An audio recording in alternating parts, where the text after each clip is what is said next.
మళ్లీ దోస్తీ చేసేది లేదు. మనసు విరిగింది, తిరిగి అతుక్కోదు. కోటరీనే కొంప ముంచింది. వాళ్ల మాట వినటం నీ తప్పే అంటూ వైసీపీ అధినేతనే టార్గెట్ చేస్తున్నారు మాజీ ఎంపీ విజయసాయిరెడ్డి. తనకి అత్యంత ఆప్తుడిగా ఉన్న జగన్తో బ్రేకప్ అంటున్నారు. తప్పంతా మీదే, చేసిందంతా మీరే, పైగా తనని బద్నాం చేస్తున్నారంటూ ఫైర్ అయ్యారు. కీలక కేసులపై హింట్ ఇచ్చారు. అంటే విజయసాయి అప్రూవర్ గా మారటం ఖాయమా? జగన్తో రాజీ ముచ్చటే లేదు అనటానికి రీజన్ ఏంటి?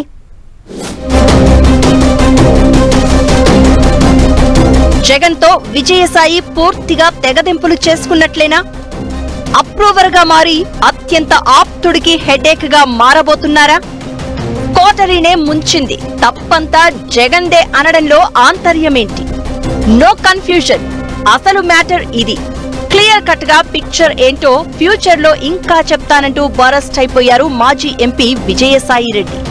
కాకినాడ సీపోర్టు వాటాల బదిలీల విషయంలో సిఐడి నోటీసులతో విచారణకు హాజరయ్యారు. ఆ తర్వాత మీడియాతో మాట్లాడుతూ విజయసాయిరెడ్డి చేసిన కామెంట్స్ ఇప్పుడు ఏపీ పాలిటిక్స్ లో చర్చనీయాంశమవుతున్నాయి. వైసీపీని వీడినా, రాజకీయాలకు గుడ్ బై చెప్పినా విజయసాయి కేసుల భయంతో ఇదంతా చేస్తున్నారని ప్రచారం జరుగుతూ వస్తోంది. కానీ ఆల్ ఆఫ్ సడన్ గా ఆయన తనకు అత్యంత ఆప్తుడైన వైఎస్ జగన్ ను డైరెక్ట్ గా అటాక్ చేశారు. చుట్టూ ఉన్న కోటరీ మాటలు విని జగన్ తనను దూరం చేసుకున్నారని చెప్పడమే కాదు, ఘర్ వాపసి ఉండదని కూడా క్లారిటీ ఇచ్చేశారు. మామూలుగా అయితే పార్టీ మారిన నేతలు అధినేత సూపర్, ఆయన చుట్టూ ఉన్నవాళ్లే వరస్ట్ అన్నట్లుగా మాట్లాడుతూ ఉంటారు. విజయసాయిరెడ్డి మాత్రం కోటరీని తిడుతూనే వాళ్ల మాట వినడం జగన్ చేసిన పెద్ద తప్పు అన్నట్లుగా డైరెక్ట్ చేస్తున్నారు. ఆ కోటరీ సజ్జల రామకృష్ణారెడ్డి మనుషులే అని చెప్పాల్సిన అవసరం లేదంటూ ఓపెన్ స్టేట్మెంట్ ఇచ్చారు. అంతేకాదు, కాకినాడ సీపోర్టు విషయంలో వైసీపీని పూర్తిగా ఇరకాటంలో పడేసేలా స్టేట్మెంట్ ఇచ్చారు. కాకినాడ పోర్ట్ ఇష్యూలో కర్త, కర్మ, క్రియ విక్రాంత్ రెడ్డి అని చెప్పేశారు. లావాదేవీలన్నీ విక్రాంత్ రెడ్డి చేశాడని సిఐడి అధికారులు తనను ప్రశ్నించారన్నారు. కేవీ రావుకు, వైవి సుబ్బారెడ్డికి దగ్గర సంబంధాలు ఉన్నాయని చెప్పి వైసీపీకి టెన్షన్ పెట్టిస్తున్నారు. కాల్ రికార్డ్స్ తీస్తే అన్ని విషయాలు తెలుస్తాయంటూ చెప్పుకొచ్చారు. విజయసాయిరెడ్డి బయటే ఇన్ని మాటలు చెప్పారంటే ఇక సిఐడికి ఎన్ని వివరాలు చెప్పి ఉంటారో అని వైసీపీ వర్గాల్లో కంగారు మొదలైందట.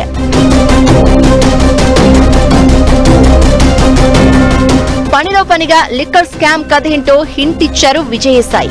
అదంతా కసిరెడ్డి రాజశేఖర్ రెడ్డి కనుసన్నల్లో జరిగిందని అంటున్నారు. లిక్కర్ స్కామ్ విషయంలో తాను నిజాలు ఇక ముందు కూడా చెప్పాల్సి వస్తే మొత్తం చెబుతాను అని ప్రకటించారు. అప్పటి beverages corporation MD Kasireddy Rajasekhar Reddy కేంద్రంగానే లిక్కర్ స్కామ్ చేశారని, ఈ డబ్బులన్నీ మిథున్ రెడ్డి ద్వారా జగన్ రెడ్డికి చేరాయని ఇప్పటికీ సిఐడి గుర్తించినట్లుగా ప్రచారం జరుగుతోంది. కాకినాడ పోర్టు వాటాల కేసు భయంతోనే విజయసాయి వైసీపీని వీడారు అన్న ప్రచారం ఉంది.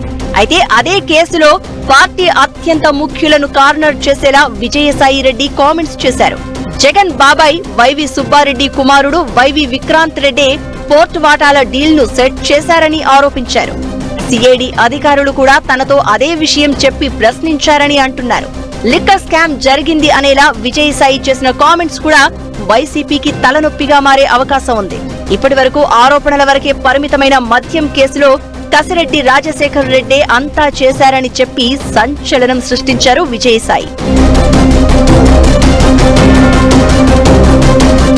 సిఐడి విచారణ తర్వాత విజయసాయిరెడ్డి చేసిన కామెంట్స్ లో ఆయన అప్రూవర్ గా మారడం ఖాయమన్న చర్చ జరుగుతోంది. కాకినాడ సీపోర్టు వాటాల కేసులో విజయసాయిరెడ్డి A2గా ఉన్నారు. ఆయనకేం ప్రమేయం లేకపోతే విజయసాయిని సిఐడి A2గా పెట్టే అవకాశమే లేదు. పైగా లిక్కర్ స్కామ్ జరిగిందన్నట్లుగా స్టేట్మెంట్ ఇచ్చేశారు విజయసాయి. కొత్త మద్యం బ్రాండ్ల విషయంలో జగన్ మీద టీడీపీ ఆరోపణలు చేస్తోంది. ఈ రెండు కేసుల విషయంలో ఫుల్ క్లారిటీతో మాట్లాడుతున్నారు. ఎప్పుడైనా నిజాలు చెప్పేందుకు భయపడను అని అంటున్నారు. దీంతో విజయసాయి రెడ్డి అప్రూవర్ గా మారే అవకాశం ఉందన్న టాక్ వినిపిస్తోంది. అదే గనక జరిగితే సీపోర్టు వ్యవహారంలో వైవి సుబ్బారెడ్డితో సహా జగన్ మద్యం కేసులో డైరెక్ట్ గా జగనే ఇరికిపోవడం ఖాయమన్న ప్రచారం జరుగుతోంది. వైసీపీ ఆవిర్భావ దినోత్సవం, పైగా యువత పోరు పేరుతో ఫ్యాన్ పార్టీ నిరసన చేపట్టింది.